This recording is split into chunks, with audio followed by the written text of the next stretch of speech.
Midnight on the dial, listeners. You're tuned into the frequency of the forgotten. I'm your host, Silas Thorne, from the frequency 104.9. And tonight, the air feels a little thinner, doesn't it? Tonight, we're talking about Leo. The kids in the neighborhood, they call him Lucky Leo. They say it with a grin, like it's a charm they can wear. But names can be a cruel kind of camouflage. You see, luck is just a word we use for the things that survive when they shouldn't. And Leo's story? It isn't fortunate at all. Lean in close. Don't mind the shadows in the corner of your room. They've already heard this one.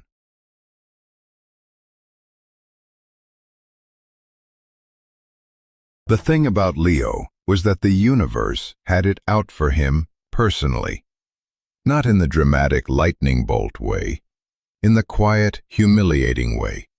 The way where you're running late for school and every single traffic light turns red the moment you reach it. The way where you sit down at lunch and your chair, the one that held every other student without incident, decides that today is the day it breaks. The way where the one bully in a school of 400 somehow always finds you. Leo was 15.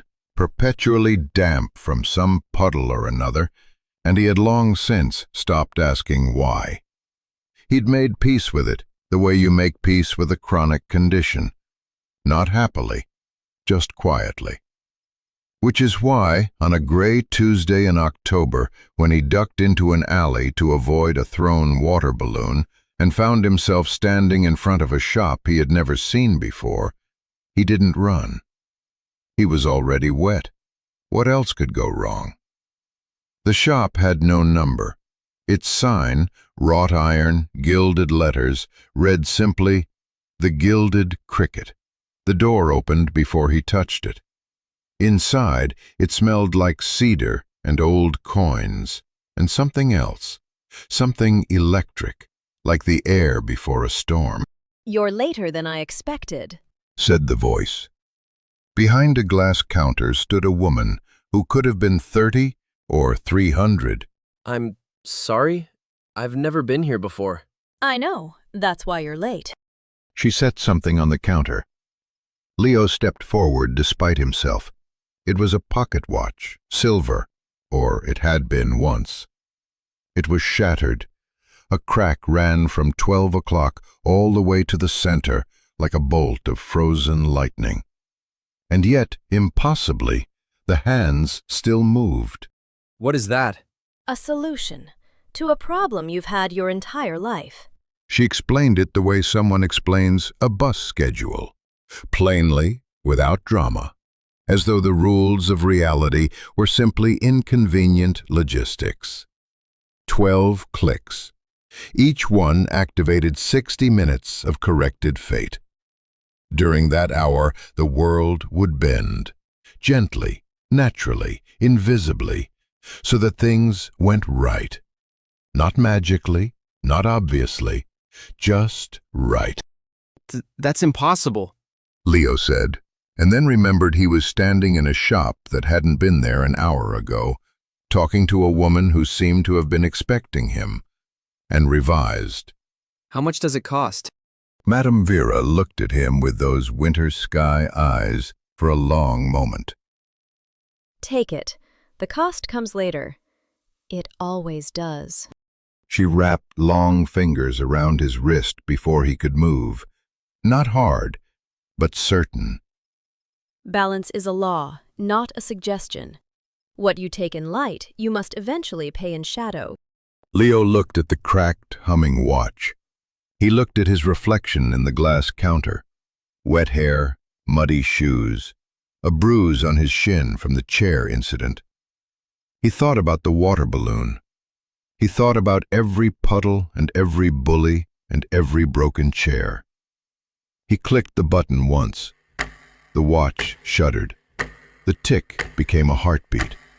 And outside, for the first time in Leo Marsh's entire life, the sun came out. And just like that, the clouds break. Funny, isn't it? How we spent our whole lives waiting for that one moment of clarity.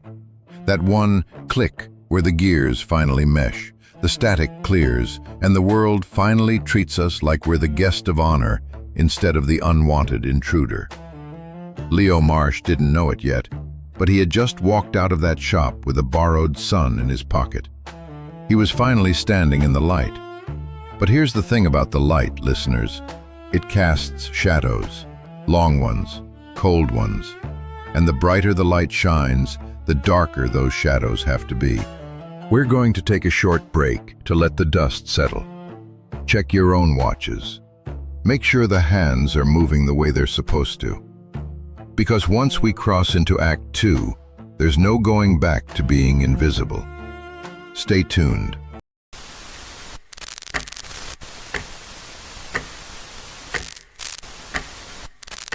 He used it sparingly at first. That was the word he kept telling himself. Sparingly. The way people tell themselves they'll only check their phone once an hour. The first 2 clicks were small. A missed bus that somehow waited. A test he'd forgotten to study for that somehow only covered the 3 chapters he had read. Small mercies. He barely noticed them. Click 3 was harder to ignore. It was the regional scholarship competition. 50 students, 1 prize. A full ride to the university his parents couldn't afford and had never said so, which was the loudest kind of silence. Leo sat down at the desk, clicked the watch in his pocket, and spent 60 minutes watching the right questions appear in front of him like old friends. He wrote with a clarity he'd never had before. When the proctor called time, the girl beside him, a girl who studied 3 hours every night and deserved it, looked at her paper and frowned. Leo looked at his and felt the first warm curl of something he didn't have a word for yet. He won. Click 7 happened by accident, which felt appropriate. He was walking home past the pharmacy when he saw a man in a gray hood grabbing a woman's purse and running. Leo, by pure instinct, took a step back and tripped, because that was simply what Leo did, and he hit the thief's ankles at precisely the right angle to send him sprawling into a parking meter. 2 police officers 3 doors down turned at exactly the right moment. The woman shook Leo's hand and called him a hero.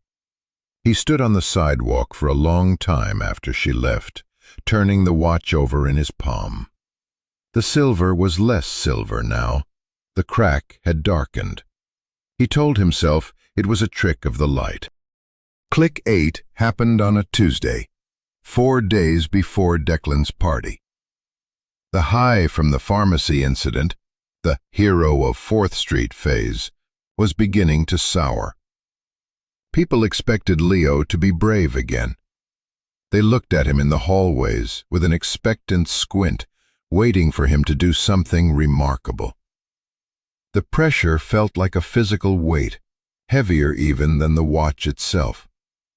He sat in the back of the library, staring at the darkened crack on the casing. It didn't look like a fracture anymore. It looked like a vein, pulsing with a dull, bruised, purple light. He didn't need to save a life, and he didn't need to be the life of the party. He just needed to win. Mr. Henderson had returned the midterm physics results. Leo's grade was a 64%. Across the aisle, Sarah Jenkins, who never tripped, never stuttered, and never struggled, had a 98% pinned under her thumb. Leo felt the familiar hot prickle of shame. He looked at the watch. He waited until the final bell. As the classroom emptied, Leo hung back. He watched Henderson slide the stack of graded exams into the top drawer of his mahogany desk and turned to erase the chalkboard. Click.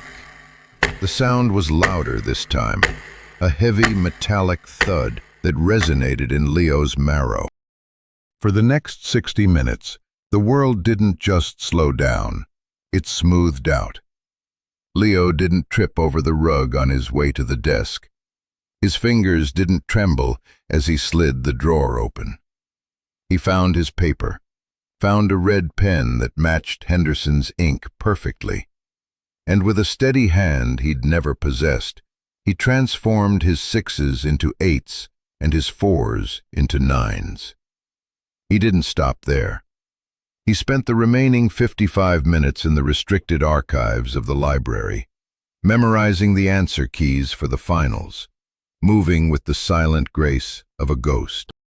When the hour expired, Leo was sitting on the bus, his heart hammering a frantic rhythm against his ribs.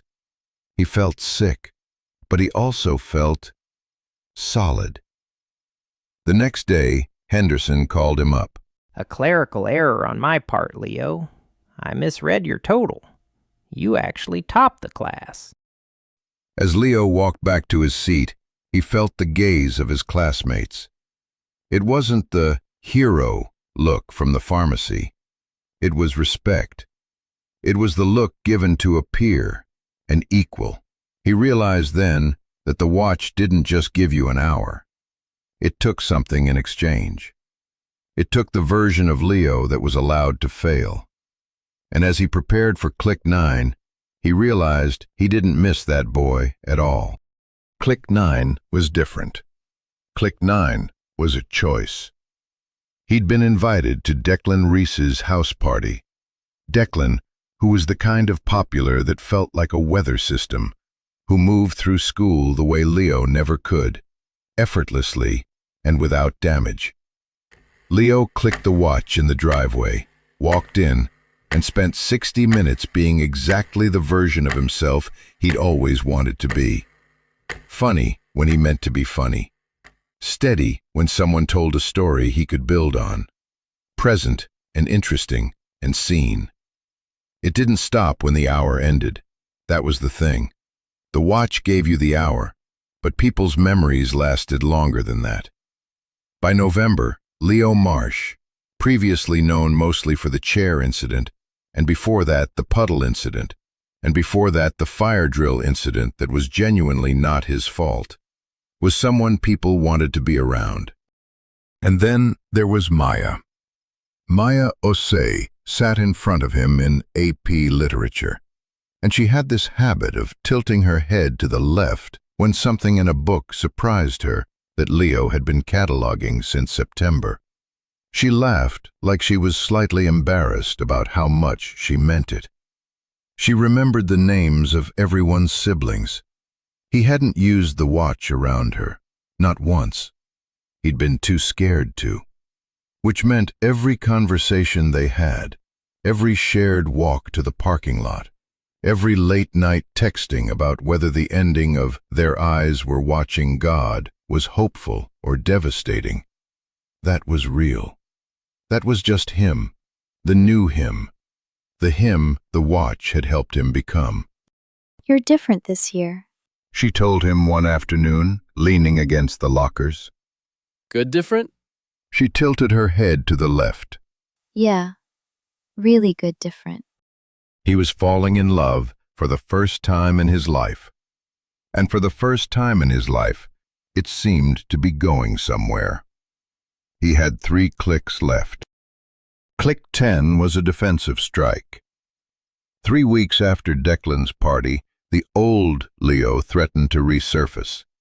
It was a Tuesday, a day of gray rain and low stakes, but a group of seniors had cornered him in the cafeteria, mocking the way he'd suddenly become cool.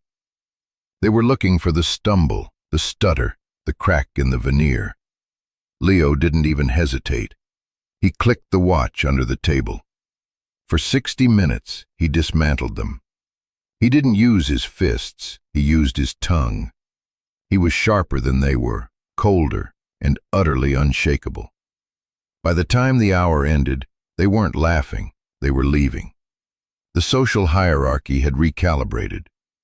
But as he sat there, the adrenaline fading, he noticed his reflection in a vending machine. His eyes looked tired. The watch was no longer just darkening. The metal felt colder against his skin. a deep, sub-zero chill that seemed to sap the heat from his blood. If Click 10 was about protecting his status, Click 11 was about protecting Maya. They were at the lake, a month before the championship game. The sun was setting, and the air was thick with the smell of pine and wood smoke. Maya was talking about her father, about the pressure, the fear of failing him, the things she never told anyone. She stopped, looking at Leo, her eyes searching for a resonance she wasn't sure was there. Leo felt the old panic rise. The real Leo would have said something clumsy. He would have filled the silence with a bad joke or a nervous shift in posture. He reached for the watch, desperate to be the perfect listener, the man who knew exactly what to say to heal a heart. Click. He spent that hour in a state of hyper-empathy. He didn't just listen, he curated the perfect silence. He gave her the exact comfort she needed. When she leaned her head on his shoulder, sighing in relief, Leo felt like a god. But when the hour ended, he realized he couldn't remember half of what she'd said. He had been so focused on performing the perfect boyfriend that he'd forgotten to actually be him. He was a man living in the gaps between seconds. After Click 11, he stopped. He had 2 clicks left, or so he thought, until the watch's face shifted, revealing the finality of what remained. He went 3 months without touching it. This was the era of the really good, different Leo. He worked harder, spoke slower, and held Maya's hand with a grip that felt permanent. He convinced himself the watch was just a starter motor, that the engine was now running on its own. He almost believed it. He stayed away from the silver, now charcoal, casing. He ignored the way it throbbed against his wrist during exams or awkward dinners. He was clean. He was a self-made man. Until the Friday in November. Until the metal groaned. Until the shadow Madame Vera promised finally stepped out of the corners of the gym to collect its debt. He had 1 click left. And for the first time, Leo realized he wasn't the one wearing the watch. The watch was wearing him. He almost made it.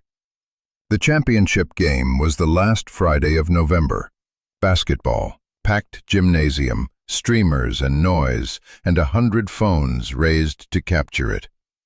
Leo was in the stands with Maya, watching Declan make a 3-pointer when he heard the sound. A groan of metal, a pop. He turned. The overhead equipment rig, the one holding the lighting array, the scoreboard, 100 pounds of steel and cable, had come loose from its mounting on the far side of the gym.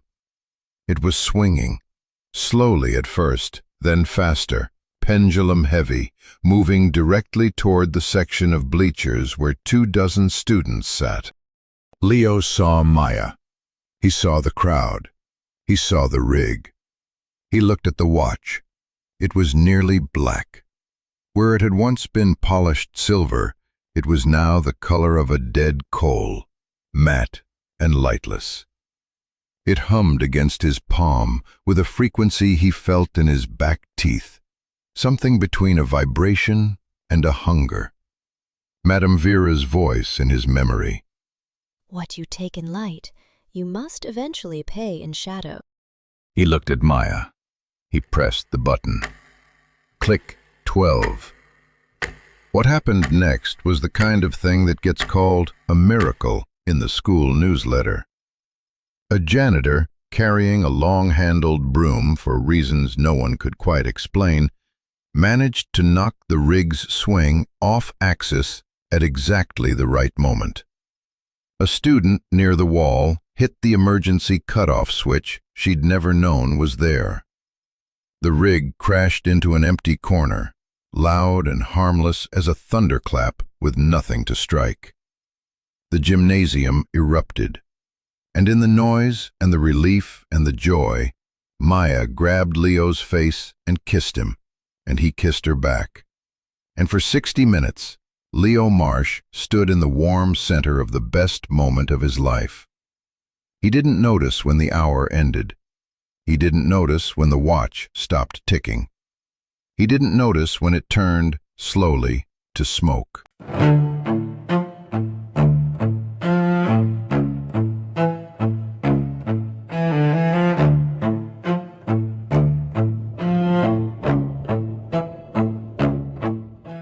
It was midnight when he reached the alley.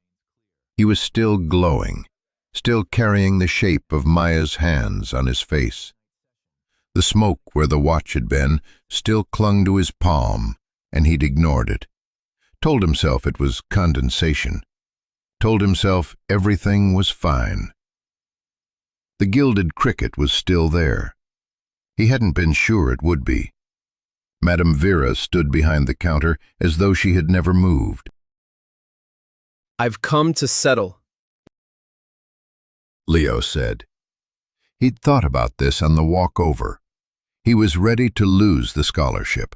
He was ready to go back to being awkward, to give back the popularity, to have the chair incident happen again, if that's what balance demanded. He had Maya. He had whatever was real. He could give back the rest. Madame Vera looked at him with her winter sky eyes. The price of equal weight. She said, and her voice carried no cruelty, only the same flat certainty as before, the same tone as a bus schedule. You wanted the world to see you as perfect, as a hero, as someone worth remembering. Yes! So, the world will never see you as flawed again, because the world will not see you at all. The silence that followed was very long. What does that mean? Leo asked, though something in his stomach already knew. It means the ledger is balanced. You borrowed visibility, you spent it. Now it is spent. He went home first. His mother was at the kitchen table, sorting through mail. His father was reading in the armchair. Leo stood in the doorway for a moment, waiting to be seen. His mother looked up, looked directly at him, and said, "Oh, sorry. Are you here about the gutters? My husband handles that. Let me get him." She paused, blinked, looked through him the way you look through a window at a yard you're not thinking about. Mom! "Honey? There's someone at the door." Leo walked to his room.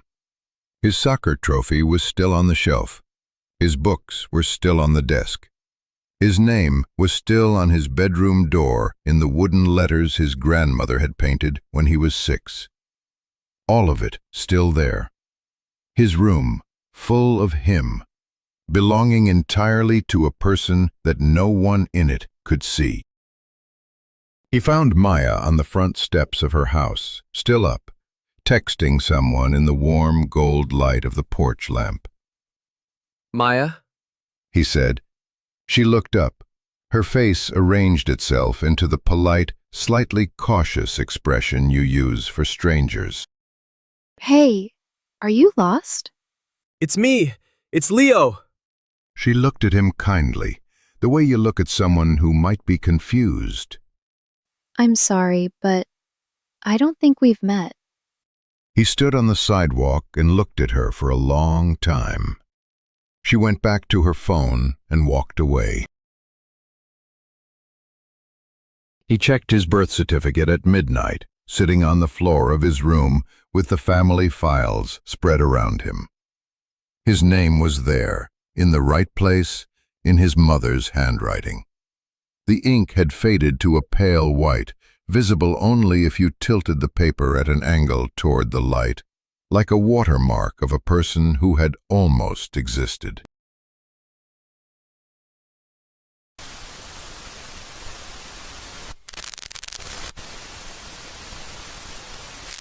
It is 2 in the morning, and the city is doing what cities do, moving, humming, alive with its 10,000 small urgencies.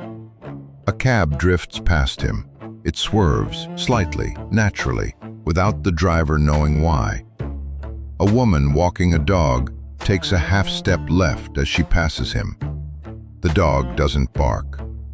A cyclist takes the longer way around the block, pulled by some instinct it can't name and never knows it. The universe bends around him, perfectly, gently, with the quiet competence of a debt fully paid. He is completely safe.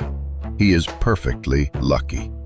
He will never trip on a crack in the sidewalk again, never sit in a broken chair, never be caught by a water balloon or a bully or a small, careless cruelty. He stands in the middle of the street with his arms slightly out, and cars avoid him like water around a stone, and people flow past him like a river that doesn't know there's a rock in it.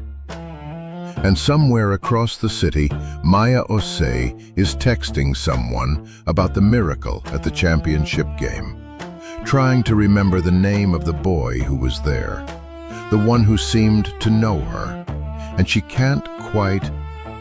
It doesn't come. Leo Marsh puts his hands in his pockets. He looks up at the sky. He is the safest he has ever been. He is 15 years old, and he is completely, perfectly, irrevocably alone.